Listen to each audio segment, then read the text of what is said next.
দেখতে পাচ্ছ তামিলনাড়ুতে কোনো ইলেকশন বা কোনো কিছু দুদিন বাদে 23 তারিখ বাংলাও vote, তামিলনাড়ুতেও vote.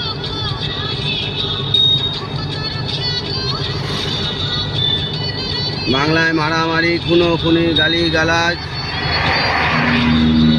Banner, poster, festoon সব অ্যাভেলেবেল।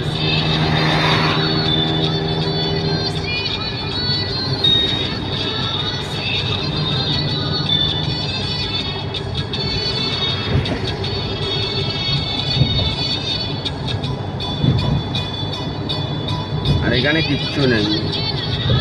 क्या कैलाश भाव वेस्ट बंगाल अच्छा है या तमिलनाडु पॉलिटिक्स में? तमिलनाडु देखो कितना पीसफुल है यहाँ पे, देखो 1000 गुण में अच्छा है।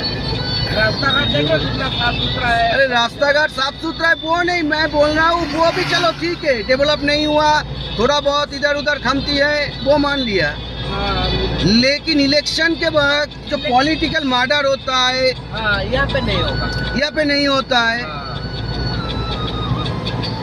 कहीं पे प्रिंट नहीं है, कहीं पोस्टर नहीं लगा हुआ कुछ भी नहीं है, एक भी पोस्टर नहीं है, कुछ भी नहीं है। কি করছিলেন?